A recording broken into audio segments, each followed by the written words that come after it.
روزنامہ ہندوستان ٹائمز میں شائع ایک خبر میں کہا گیا ہے کہ یورپی یونین کی خارجہ پالیسی کے سربراہ نے کہا ہے کہ شمالی ٹاگرے خطے میں ایتھوپیا کی فوج اور علاقائی افواج کے مابین لڑائی مشرقی افریقی اور ہارن کے خطے کی صورتحال کو وسیع طور سے غیر مستحکم کر رہی ہے اور وہاں جاری ہلاکتوں کا سلسلہ رکنا چاہیے۔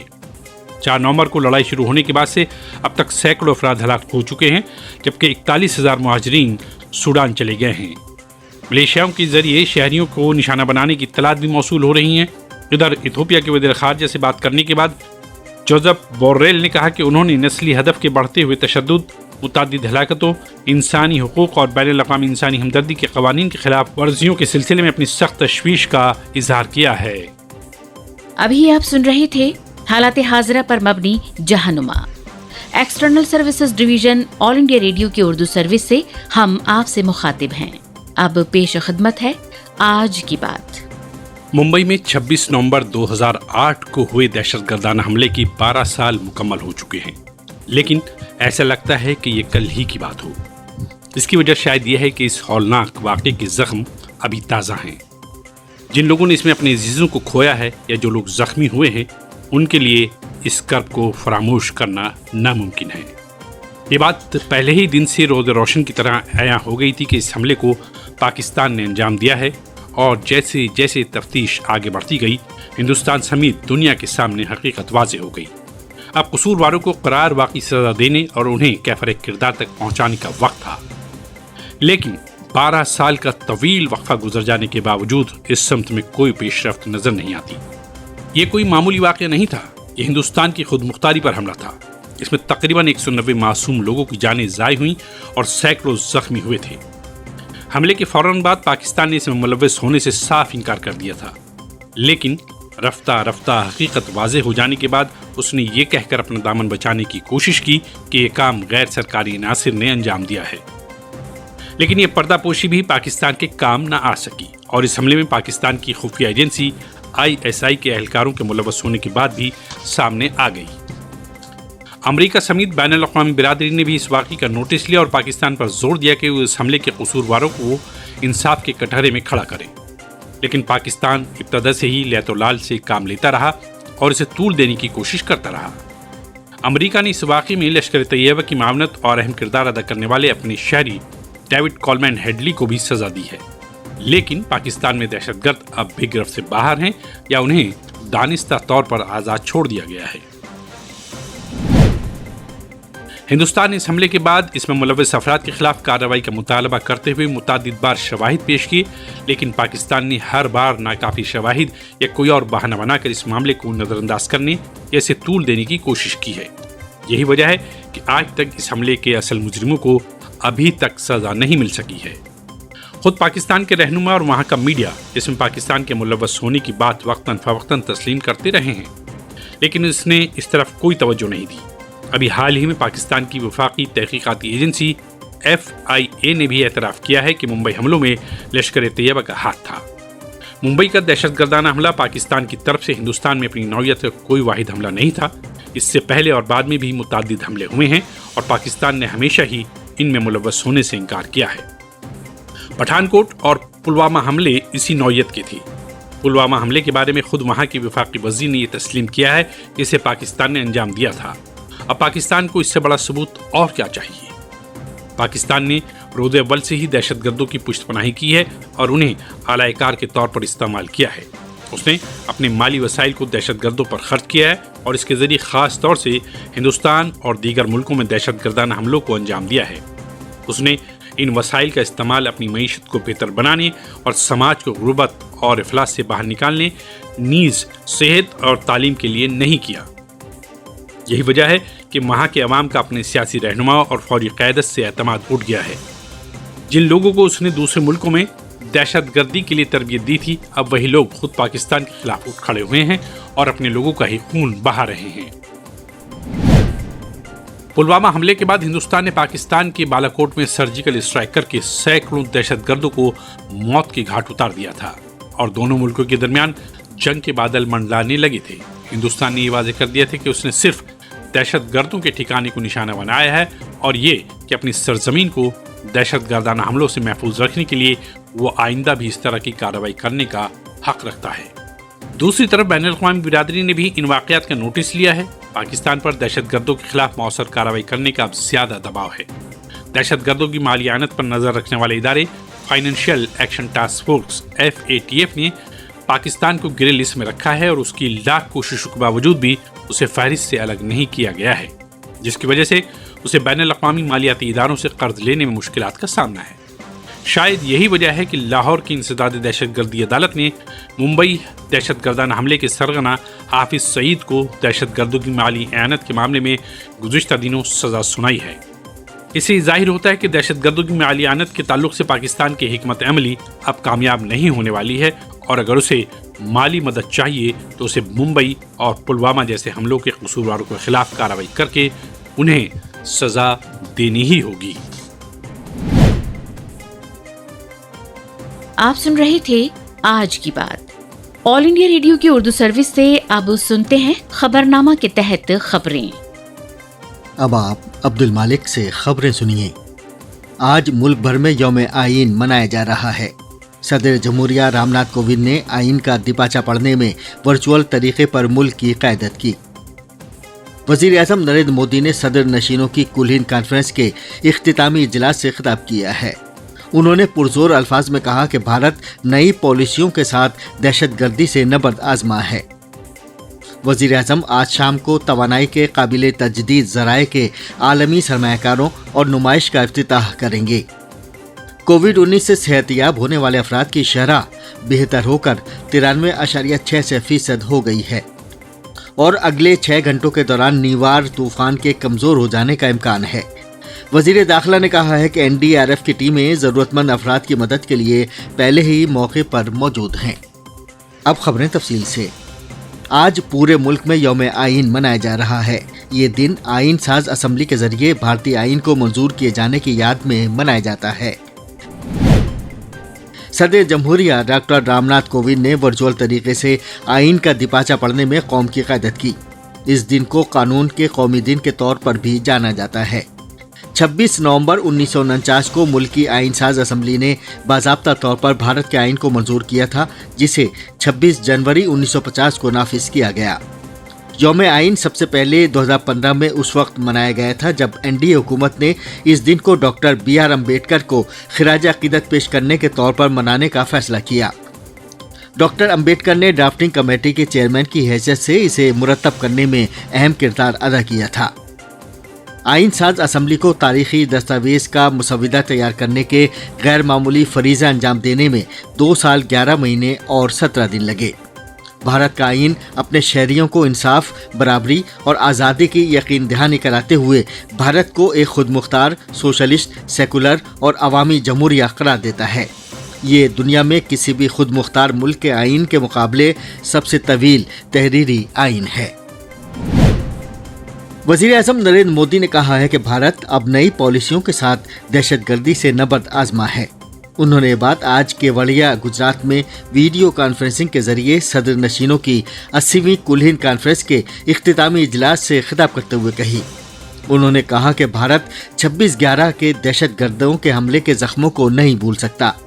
انہوں نے بتایا کہ آج ہی کے دن 2008 میں پاکستان کے دہشت گردوں نے ممبئی میں حملہ کیا تھا، جس میں غیر ملکی شہریوں اور پولیس والوں سمیت کافی لوگ مارے گئے تھے۔ وزیر اعظم نے انہیں خراج عقیدت بھی پیش کیا۔ وزیر اعظم نے کہا کہ بھارت کے آئین کی بہت سی خصوصیات ہیں، لیکن اس کی سب سے اہم خصوصیت فرائض کی اہمیت ہے۔ جناب مودی نے کہا کہ گاندھی جی کہا کرتے تھے کہ حقوق اور فرائض میں گہرا رابطہ ہے، اور ان کا خیال تھا کہ جب ہم اپنے فرائض انجام دیں گے تو ہمارے حقوق کا خود بخود تحفظ ہو جائے گا۔ جناب مودی نے کہا کہ ہمیں اپنے آئین سے طاقت ملی ہے، اور جو بہت سی مشکلات کو حل کرنے میں مددگار ثابت ہوا ہے۔ یہ 2 روزہ کانفرنس کل شروع ہوئی تھی اور صدر جمہوریہ رام ناتھ کووند نے اس کا افتتاح کیا تھا۔ وزیر اعظم نریندر مودی آج قابل تجدید توانائی کے عالمی سرمایہ کاروں کی 3ری کانفرنس اور نمائش ری انویسٹ 2020 کا ورچوئل طور پر افتتاح کریں گے۔ 3 روزہ ورچوئل کانفرنس کے دوران تمام ممتاز کمپنیاں قابل تجدید توانائی کے شعبے میں اپنی جدید ترین تکنیکی پیش رفت کی نمائش کریں گی اور توانائی کی ترسیل کے لیے دستیاب مختلف متبادل پر تبادلہ خیال کریں گی۔ اس کانفرنس میں کئی عالمی لیڈرز،